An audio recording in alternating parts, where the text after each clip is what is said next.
Dear student, आप लोग का ज्योग्राफी का पेपर 5 फरवरी को होनी है। अब आपके पास बहुत कम टाइम रह गया है। ऐसे टाइम पे अभी आप लोग को वैसे क्वेश्चन का अध्ययन करना चाहिए जो आपके पेपर में आपको देखने को मिलेंगे। यानी आपको गैस क्वेश्चन ज्यादा से ज्यादा पढ़नी चाहिए। तो मेरे द्वारा आप लोग को 70 क्वेश्चन यानी अभी जो गैस यानी क्वेश्चन प्रोवाइड किया जाएगा। कितना? 70। इन 70 में से खुद से कितने क्वेश्चन को सॉल्व कर पा रही है आप पहले कमेंट करके बताइएगा। और इस क्लास को बाबू पूरी तरह से एंड तक आपको करनी है अगर आपको बेहतर अंक लाना है, क्योंकि इसमें जितने सारे गैस क्वेश्चन आपको यानी प्रोवाइड किए जाएंगे ये आपका फाइनल पेपर में आपको देखने को मिलेंगे। इसलिए बाबू इसको सीरियसली आप जो है इस क्लास को एंड तक करना। एंड साथ में आप कमेंट करके ये भी बताइएगा कि खुद से आप कितने क्वेश्चन को सॉल्व भी कर पाए हैं ना। तो देखिए कुछ इस प्रकार का आप लोग का इंस्ट्रक्शन वगैरह पेपर वगैरह आप लोग का कुछ ऐसा ही सेम टू सेम आपको वो आपको देखने को मिलेंगे। तो चलिए स्टार्ट करते से पहले आप लोग जो बच्चे नए आ रहे हैं चैनल को आप लोग पहले सब्सक्राइब कर लेंगे। एंड साथ साथ में अपने फ्रेंड्स के ग्रुप वगैरह जहां भी है हर जगह आप लोग शेयर कर देंगे ताकि इससे आपके दोस्त लोगों को भी जो है हेल्प हो पाएंगे। ठीक है डियर, तो चलिए डियर हम लोग स्टार्ट करते हैं। जो कि आप देख पा रहे हैं फर्स्ट क्वेश्चन आपके स्क्रीन पे आ गया। क्वेश्चन कहता है कि भूगोल शब्द है ना, बात किसकी है? भूगोल शब्द सर्वप्रथम प्रयोग जो है ना किसने किया था?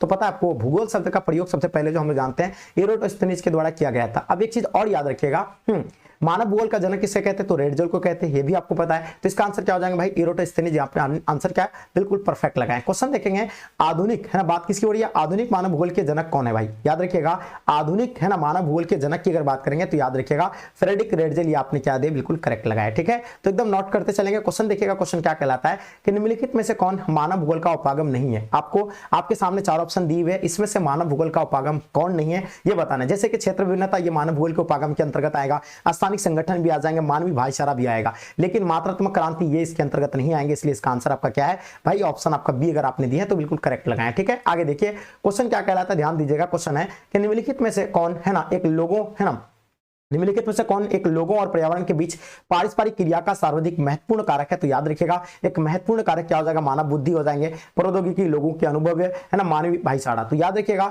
निम्नलिखित में से कौन लोगों और पर्यावरण के बीच जो पारस्परिक क्रिया का सर्वाधिक महत्वपूर्ण कारक है ना वो कौन सा होगा भाई? वो मानव बुद्धि हो जाएंगे। ठीक है, मानव बुद्धि और किस में आ जाएगा? टेक्नोलॉजी, दोनों आ जाएंगे। ठीक है, तो मानव बुद्धि आप दी है, बिल्कुल सही है। आगे देखिए क्वेश्चन कहलाता है कि एंथ्रोपोजियोग्राफी नामक पुस्तक किसने लिखी है ना? याद रखिएगा क्वेश्चन काफी इंपॉर्टेंट है, एकदम आराम से आपको क्वेश्चन को समझना और इसका आंसर देना है। क्या हो जाएंगे भाई बताइए, क्या हो जाएगा? एंथ्रोपोजियोग्राफी नामक पुस्तक के लेखक कौन है ना? चलिए यानी रेडजल। क्या बता रहे भाई? तो इसका आंसर आप लोग का क्या हो जाएंगे? फ्रेडरिक रेडजल। आपने सही दे रहे हैं, तो जितने सारे बच्चे आप लोग रेडजल बता रहे हैं बिल्कुल करेक्ट आंसर हो जाएंगे। ठीक है, आगे देखिए क्वेश्चन कहलाता है नवनिस्वाद के प्रवर्तक। आपसे क्या पूछे गए? नवनिस्वाद के प्रवर्तक। आपसे सवाल ये भी पूछे जा सकते हैं कि ना रुको और जाओ निस्वाद है ना, रुको और जाओ निस्वाद है ना, रुको और जाओ निस्वाद के बारे में पूछेंगे तो याद रखिए वो कौन हो जाएंगे? ग्रिफिथ टेलर हो जाएंगे। ये आपको ध्यान रखनी है। ठीक है, नवनिस्वाद के प्रवर्तक भी कौन हो जाएंगे? Griffith Taylor. और रुको और जाओ निस्वाद के भी जो है ना प्रवर्तक कौन हो जाएंगे? तो वो ग्रिफिथ टेलर। यानी एक ही चीज को कहते हैं, रुको और जाओ निस्वाद उसी को कहते हैं ना, और निस्वाद भी उसी को ही कहा जाता है, रुको और जाओ निस्वाद को ही। ठीक है, आगे देखिए मानव भूगोल क्रियाशील और मानव और पृथ्वी के अस्थायी परिवर्तनशील संबंधों का अध्ययन है। ये कथन जो है ये किसका है? तो याद रखिएगा ये कुमारी सैंपल के द्वारा ये जो है ये किसका सिद्धांत भाई? तो याद रखिएगा ये हो जाएंगे एलन सी सैंपल। ये आपने क्या दिया है? बिल्कुल करेक्ट लगाया। ठीक है, आगे देखिए क्वेश्चन है, क्वेश्चन कहलाता है संभववाद शब्द का प्रयोग सर्वप्रथम किस फ्रांसीसी विद्वान ने किया था? जो कि संभववाद शब्द का प्रयोग जो है ये किसके द्वारा किया गया था? तो याद रखिएगा लुसियन फेब्रे के द्वारा जो संभववाद है ना शब्द का प्रयोग किया गया। तो याद रखिएगा क्या हो जाएंगे इसका आंसर? लुसियन फेब्रे। आपने क्या दिए? सटीक लगाया। ठीक है, तो आपने जितने सारे बच्चे आंसर लगा रहे लुसियन फेब्रे बिल्कुल सही आंसर है। आगे देखिए क्वेश्चन कहलाता है संभववाद अवधारणा में है ना किस घटक को महत्वपूर्ण माना गया है? ध्यान दीजिएगा संभववाद अवधारणा में किस घटक को महत्वपूर्ण माना गया है? जो कि आपको पता होना चाहिए संभववाद में ना मानवीय घटक को महत्वपूर्ण माना गया और प्राकृतिक घटक, ये दोनों आता है, लेकिन ये जो इसमें प्राथमिकता जो दिया गया है ये मानवीय घटक को दिया गया है, जबकि ये दोनों हो जाएंगे लेकिन ये मानवीय घटक को इसमें जो है प्राथमिकता दिया गया है। ध्यान दीजिएगा, आगे देखेंगे रुको और जाओ निस्वाद के प्रवर्तक। मैंने अभी जस्ट बताया नवनिस्वाद के प्रवर्तक कौन है? नवनिस्वाद को ही रुको और जाओ निस्वाद कहते हैं, ये आपको ध्यान रखना है। और इसका आंसर क्या हो जाएंगे? Griffith Taylor. आपने क्या दिए? करेक्ट लगाया। इसका आंसर क्या हो जाएंगे? ग्रिफिथ टेलर सही आंसर होगा। आगे देखिए क्वेश्चन कहलाता है किस वर्ष मानव की जनसंख्या जो 6 अरब है ना हो गई थी? बताइए है ना मानव जो है ना किस वर्ष मानव की जनसंख्या जो 6 अरब हो गया था? तो याद रखिएगा 1999 को जो है ना 6 अरब हुआ था। ये आपने क्या लगाया? 1999 बिल्कुल सही दिए। आगे देखिए निम्न में से कौन एक जनसंख्या परिवर्तन का कारक नहीं है? आपको बताना इनमें से कौन जनसंख्या परिवर्तन का कारक नहीं होगा? तो याद रखिएगा आवास। आपको ध्यान क्या रखना है भाई? आवास जो होगा क्या होगा? एक कारक नहीं होगा। ये आपने क्या दिया? करेक्ट लगाया, यानी आवास इसका सही आंसर होगा। ठीक है, चलिए आगे देखिए क्वेश्चन क्या कहलाता है कि निम्नलिखित में से कौन एक विरल जनसंख्या वाला क्षेत्र नहीं है? तो आपको यहाँ बताना है कि विरल जनसंख्या वाला क्षेत्र इसमें से कौन सा नहीं है। जैसे ध्रुवीय प्रदेश ये विरल जनसंख्या वाला क्षेत्र है, भूमध्य रेखा प्रदेश ये भी विरल जनसंख्या वाला क्षेत्र है, दक्षिण पूर्वी एशिया ये विरल जनसंख्या वाला क्षेत्र नहीं है, इसलिए इसका आंसर क्या हो जाएंगे दक्षिण पूर्वी एशिया। आपने सही लगाया। क्वेश्चन देखेंगे निम्नलिखित में से कौन सा है ना क्षेत्र सघन जनसंख्या वाला क्षेत्र है। अब बताइए इसमें से सघन जनसंख्या वाला क्षेत्र आपको बताना, तो याद रखिएगा सघन जनसंख्या वाला क्षेत्र आ जाएगा वो दक्षिण पूर्वी एशिया। ये क्या है भाई, तो ये दक्षिण है ना, दक्षिण पूर्वी एशिया ये आपका सघन जनसंख्या वाला क्षेत्र के अंतर्गत आता है। ठीक है, आगे देखिए क्वेश्चन कहता है जनसंख्या वृद्धि दर जो है ना सर्वाधिक जो है कौन सा है ना महाद्वीप में। तो याद रखिएगा जनसंख्या वृद्धि दर की अगर बात करेंगे तो अफ्रीका जो है ना, अफ्रीका में जो जनसंख्या वृद्धि दर जो है सर्वाधिक है। और देखिए अगर बात करेंगे सबसे अधिक जो है किसके पास है, तो सबसे अधिक जनसंख्या, तो याद रखिएगा सबसे अधिक की अगर बात करेंगे तो याद रखिएगा सबसे अधिक जो बात करेंगे तो हो जाएगा एशिया में। ठीक है, आगे देखिए क्वेश्चन कहलाता है कि निम्नलिखित में से कौन सा विरल जनसंख्या वाला क्षेत्र है। आपसे क्या पूछे गए विरल जनसंख्या वाला क्षेत्र की बात करेंगे तो याद रखिएगा पश्चिमी ऑस्ट्रेलिया ये आपका क्या हो जाएंगे विरल जनसंख्या वाला क्षेत्र हो जाएंगे। ठीक है, चलिए आगे हम लोग देखिए मैंने क्या बताया आपको, यानी अगर यहाँ आपका क्या विरल जनसंख्या वाला क्षेत्र है पश्चिमी ऑस्ट्रेलिया, ये आपने सही दिए हैं। अगर सघन में आपको पश्चिमी यूरोप आ जाएंगे, दक्षिण पूर्वी एशिया ये सघन में आ जाएंगे। बात देखिए क्वेश्चन कहलाता है विश्व के सघन जनसंख्या वाला क्षेत्र में निम्नलिखित में से कौन सा क्षेत्र जो है सम्मिलित नहीं है। जो कि आपको क्या बताना है, जो आपको यहाँ ध्यान देना है कि सघन जनसंख्या वाला क्षेत्र में सम्मिलित नहीं आएगा तो वो दक्षिण पश्चिमी अफ्रीका ये जो है ना ये सघन में नहीं आएगा। इसका आंसर क्या है, करेक्ट है। ठीक है, तो ये आपको ध्यान रखना, एकदम आराम से आपको अच्छे से एकदम नोट करते हुए चलना है। आगे देखिए क्वेश्चन क्या कहलाता है कि विश्व के किस देश की जनसंख्या सर्वाधिक है। तो आपसे क्या पूछा गया कि विश्व के किस देश की जनसंख्या सर्वाधिक है। तो हम लोग जानते हैं ना कि अभी क्या अपना भारत जो एक नंबर पे आ गया, दूसरा नंबर पे कौन आ गया भाई, तो दूसरा नंबर पे जो आ गया चीन आ गया। ठीक है, तीसरा स्थान पे कौन आ गया, तो यूएसए आ गया, ये आपको ध्यान है। ठीक है, आगे देखिए क्वेश्चन कहलाता है कि विश्व में जनसंख्या का कितना प्रतिशत भाग एशिया में निवास करती है। जो कि आपको बताना है एशिया में निवास जो करते हैं ना 60%। कितना प्रतिशत करता है भाई, 60% करते हैं, आप लोग को नोट करनी है। ठीक है, चलिए तो विश्व में जनसंख्या का कितना प्रतिशत भाग जो एशिया में निवास करती है, तो याद रखिएगा 60%, ये बिल्कुल सही दिया है। जनसंख्या परिवर्तन का घटक निम्नलिखित में से कौन सा है, आपको ध्यान रखना है जनसंख्या परिवर्तन का घटक इसमें से कौन सा है। तो याद रखिएगा जैसे जन्म आ जाएंगे, मृत्यु आ जाएंगे, प्रवास, ये तीनों आ जाएगा जनसंख्या है ना, जनसंख्या परिवर्तन का घटक ये तीनों है। तो याद रखिएगा इसका आंसर क्या हो जाएंगे, इनमें से सभी बिल्कुल सही दिए हैं। देखिए सड़क परिवहन किस स्थलाकृति का उपयोग साधन है। तो भाई यहाँ किसकी बात हो रही है, सड़क परिवहन की बात हो रही है, किस स्थलाकृति का उपयोगी साधन है। तो याद रखिएगा ये आपका जो है ना मैदानी, आपने क्या दिया करेक्ट लगाए। ठीक है, चलिए आगे देखिए क्वेश्चन कहलाता है विश्व के किस देश में है ना सड़कों की लंबाई सर्वाधिक है। तो आपको बताना है सड़कों की लंबाई जो है विश्व में सर्वाधिक है। तो याद रखिएगा वो कौन सा देश होगा, तो याद रखिएगा उसका आंसर क्या हो जाएंगे यूएसए। आपने जो यूएसए की लंबाई सबसे अधिक है तो यूएसए में। ठीक है, तो आपने सही लगाए। आगे देखते हुए चलेंगे क्वेश्चन देखिएगा सुएज नहर जो मिलता है यानी किनको कहां से मिलते हैं, है ना, बात किसकी हो रही है। सुएज नहर जो व्यापार के लिए कब खोली गई थी, जो पता है आपको 1869 में इसको खोली गई है। अब ये बताना आप लोग को ये जो कहां मिलती है ये आपको याद रखना है। तो भूमध्य सागर को जो लाल सागर से आपने क्या दिया सटीक लगाया। ठीक है, तो भूमध्य सागर को लाल सागर से आपने सही दिया। आगे देखिए विश्व का व्यस्तम है ना, ध्यान रखिए विश्व का व्यस्तम जो आपको समुद्री मार्ग कौन सा है, तो ये बताइए कौन सा हो जाएंगे। ठीक है, तो याद रखिएगा उत्तर अटलांटिक मार्ग, ये आपने क्या दिया बिल्कुल करेक्ट लगाया, उत्तर अटलांटिक मार्ग है ना, सही आंसर है। आगे देखिए क्वेश्चन कहलाता है पनामा नहर जोड़ता है पनामा नगर को किससे, है ना, पनामा नहर जो पनामा नगर को जोड़ते हैं वो किन से जोड़ते हैं ये आप लोग को बतानी है। ठीक है, चलिए बताइए क्या हो जाएंगे। ओके, अगर इसकी बात करें पनामा नहर पनामा नगर को जोड़ते हैं, जो किससे कहां से जोड़ते हैं, कोलोन से जोड़ते हैं, है ना, कहां से जोड़ते हैं भाई, इसको याद रखना कोलोन से जोड़ते हैं। ये आपने क्या लिखा है, कोलोन, बिल्कुल सही दिए। क्वेश्चन देखेंगे निम्नलिखित में से वह कौन सा सबसे सस्ता परिवहन साधन है जो भारी सामान और लंबी है ना दूरी के लिए जो है प्रयुक्त है। तो याद रखिएगा कौन सा परिवहन साधन होगा जो है ना लंबी दूरी और भारी सामान के लिए जो है यह, तो याद रखिएगा वो जल परिवहन हो जाएंगे। क्या हो जाएंगे भाई, तो जल परिवहन आपने क्या लगाया करेक्ट लगाया। ठीक है, अब देखिए अब हम लोग एक चीज जल परिवहन तो ये आपका करेक्ट हो गया। अब वायु परिवहन की अगर बात करेंगे तो वायु परिवहन है ना जो सबसे क्या है महंगा है, ये क्या हो जाएंगे, ये महंगा परिवहन हो जाएंगे। ये आपने बिल्कुल नोट कर लिया, महंगा परिवहन हो जाएंगे, ये आपने सटीक लगाया। ठीक है, चलिए आगे देखिए क्वेश्चन कहलाता है ट्रांस साइबेरियन है ना, बात किसकी हो रही है, ट्रांस साइबेरियन रेल मार्ग जो है ना किस देश में स्थित है ये आप बताइएगा। तो याद रखिएगा रूस हो जाएंगे। क्या हो जाएंगे भाई, तो रूस आपने क्या लगाए बिल्कुल सटीक लगाए। क्वेश्चन देखिएगा उत्तरी अटलांटिक मार्ग जो जोड़ता है, बात किसकी हो रही है, उत्तरी अटलांटिक मार्ग जो जोड़ते हैं वो किनको कहां से जोड़ते हैं, पता है आपको, उत्तरी अटलांटिक मार्ग जोड़ते हैं उत्तरी अमेरिका को यूरोप से जोड़ते हैं। कहां से, उत्तरी अमेरिका को यूरोप से जोड़ते हैं, ये आपने सही देखिए। विविध ट्रंक मार्ग जो है संबंधित है किससे हो जाएंगे, तो देखिए यहाँ किसकी बात हो रही है, विविध ट्रंक मार्ग की बात हो रही है। तो याद रखिएगा इसका आंसर हो जाएंगे उत्तर अटलांटिक महासागर से, ये आपने क्या लगाया उत्तर अटलांटिक महासागर, यानी बिल्कुल सटीक दिए। ठीक है, चलिए आगे देखिए क्वेश्चन कहलाता है पार महाद्वीपीय है ना, ध्यान दीजिएगा पार महाद्वीपीय स्टुअर्ट मार्ग जो है ना किनके माध्यम से होकर से गुजरती है। तो ये आप लोग बताइए किन से होकर के गुजरती है। तो ये डार्विन को जो है ना मालवीन से है ना, कि ये आपने क्या लगाया बिल्कुल सटीक लगाया, यानी डार्विन को जो है मालवीन से जो है मालवीन से जो क्या करते हैं लेकर गुजरते हैं। इसका आंसर आपने सही दिए। आगे देखिए क्वेश्चन क्या कहलाता है, ध्यान दीजिएगा विश्व व्यापार संगठन की स्थापना कब हुई है ना, बात किसकी हो रही है, विश्व व्यापार संगठन की बात हो रही है। काफी जो है आप लोग का यानी जिसको हम लोग क्या कहते हैं WTO कहते हैं ना, वर्ल्ड ट्रेड ऑर्गेनाइजेशन। अब इसका स्थापना हम लोग जानते हैं 1995 में हुआ है, ये आपको पता है कब हुआ है इसका स्थापना, 1995, ये आपने सही लगाया। ठीक है, चलिए, तो इसको इससे पहले इसका नाम क्या था भाई, गेट था, है ना। इसका स्थापना कब हुआ था, तो 1948 को गेट का स्थापना हुई, आपको पता होनी चाहिए। अब देखिए विश्व व्यापार संगठन का स्थापना 1995 को, ये आपने बिल्कुल सही दिया। अब देखिए ओपेक, है ना, बात किसकी हो रही है, ओपेक का संबंध किससे है ना, आपसे किससे बात हो रही है, ओपेक की बात हो रही। तो पता है ओपेक जो है ये पेट्रोलियम निर्यात से हो जाएंगे, तो ये आपने क्या दिया है ना, ओपेक जो आएगा पेट्रोलियम निर्यात से हो जाएंगे, इसका आंसर सही है। आगे देखिए क्वेश्चन है, यूरोपीय संघ का मुख्यालय किस देश में है ना, क्या किसकी बात हो रही है, यूरोपीय संघ की बात हो रही है। तो याद रखिएगा यूरोपीय संघ का जो आपका आ जाएंगे बेल्जियम आ जाएंगे, ठीक है। तो क्या हो जाएंगे भाई, बेल्जियम, ये आपने सही लगाए। आगे देखिए क्वेश्चन क्या कहलाता है, दो देशों के मध्य व्यापार क्या कहलाता है, बात किसकी हो रही है, दो देशों के जो मध्य व्यापार है उसको क्या कहलाते हैं, तो अंतरदेशीय व्यापार कहलाते हैं, अंतरराष्ट्रीय व्यापार कहलाते हैं, इसको क्या कहते हैं, अंतरराष्ट्रीय व्यापार, ये आपने सही लगाए। आगे देखिए क्वेश्चन है कि विश्व का अधिकांश महान जो पतन है किस प्रकार के वर्गीकृत किए गए हैं ना, जो विश्व के अधिकांश महान पतन जो है ये किस प्रकार वर्गीकृत किए गए हैं, तो विस्तृत पतन वर्गीकृत किए गए, ये आपने क्या दिया, विस्तृत पतन सही है। आगे देखिए दक्षिण अमेरिकी राष्ट्रों में जो है कौन एक ओपेक का सदस्य है, आपसे क्या पूछे गए, ओपेक का सदस्य जो इसमें से कौन सा आएगा, ठीक है।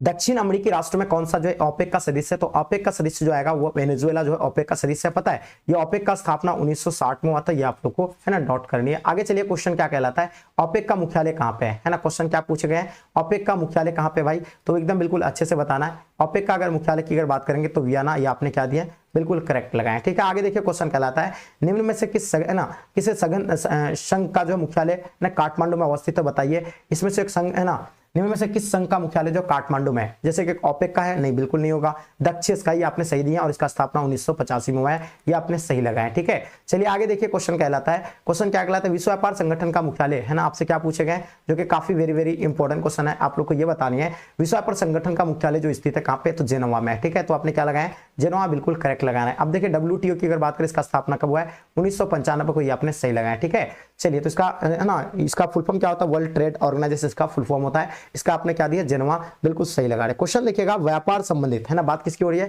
व्यापार जो संबंधित है तो किससे, प्राथमिक क्षेत्र से हो जाएंगे या द्वितीय क्षेत्र से, तृतीय, या इनमें से कोई नहीं। तो आपसे व्यापार संबंधित की अगर बात करेंगे तो ये आपका तृतीय क्षेत्र से हो जाएंगे, ये आपने क्या लगाया भाई, एकदम करेक्ट लगाया, तृतीय क्षेत्र, ये बिल्कुल करेक्ट लगाया, ठीक है। चलिए तो व्यापार संबंधित किससे हो जाएंगे, तो ये तृतीय क्षेत्र से आपने सही लिया। किसी झील के चारों ओर बसा गांव किस प्रतिरूप में आएगा, किसी झील के चारों ओर है ना बसा गांव जो आएगा वो किस प्रतिरूप में आएगा, तो विरती आ जाएगा, जिसको हम लोग क्या कहते हैं, निहारिका कहते हैं ना, क्या कहते हैं इसको, निहारिका कहते हैं, ये आपने नोट कर लिया होंगे। निम्नलिखित में से कौन सा एक है ना खनन नगर है, तो बताइए इसमें से खनन नगर की बात हो रही है, तो खनन नगर आपका जो ब्रोकन ये हिल, ये जो आपका क्या खनन नगर है, ठीक है। तो आपने क्या दिया, ब्रोकन हिल, आपने क्या दिया, खनन नगर, बिल्कुल सही दिए, ठीक है। चलिए तो इसका आंसर क्या हो जाएगा, ब्रोकन हिल, ठीक है। आगे देखिए क्वेश्चन क्या कहलाता है, जैसे कि आपको ध्यान देना है क्वेश्चन, नेक्स्ट क्वेश्चन देखेंगे, निम्नलिखित आर्थिक क्रियाओं में से ग्रामीण बस्ती ग्रामीण जो आदिवासियों से संबंधित है, तो देखिए क्रियाकलाप को कितने वर्गों में बांटा गया है, जो कि आप लोगों को पता है ये 5 वर्गों में है ना, जो कि क्रियाकलाप को कितने वर्गों में बांटा गया भाई, तो याद रखिएगा इसका जो होगा आपका यानी 5 वर्गों में। अब देखिए इसमें से प्राथमिक, द्वितीय, तृतीय, चतुर्थ एंड पंचम,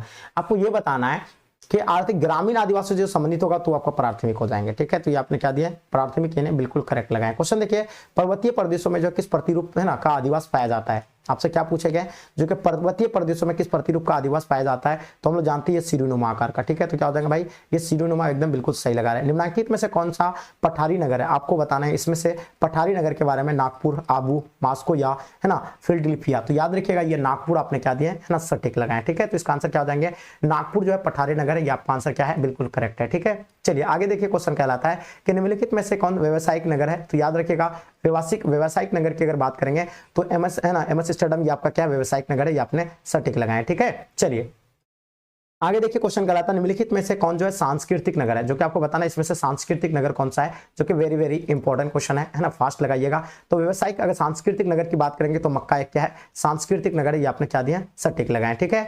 तो ये सांस्कृतिक नगर कौन सा हो जाएगा भाई, मक्का सांस्कृतिक नगर है। अब देखिए क्वेश्चन कहलाता है कि निम्नलिखित में से किस प्रदेश में प्रलेखित प्राचीनतम नगरीय बस्ती है रही है, तो प्राचीनतम नगरीय बस्ती के बारे में आपको ध्यान रखना है, तो ये आपका सिंधु घाटी जो है ना आपका क्या हो जाएंगे, प्राचीनतम नगरीय बस्ती, ये आपने सटीक लगाए, ठीक है। चलिए आगे देखिए क्वेश्चन कहलाता है कि निम्नलिखित में से कौन ऑस्ट्रेलिया की राजधानी, अब बताइए इनमें से आपको बताना है कि ऑस्ट्रेलिया का राजधानी की अगर बात करेंगे तो कैनबरा, ऑस्ट्रेलिया का राजधानी कहां पे भाई, कैनबरा, ये आपने सही दिया है। अदीस अबाबा का कहां, अदीस अबाबा है ना, अदीस अबाबा किसे, इथोपिया का राजधानी क्या होगा भाई, इथोपिया का है ना, इथोपिया का अगर राजधानी बात करेंगे इथोपिया, है ना।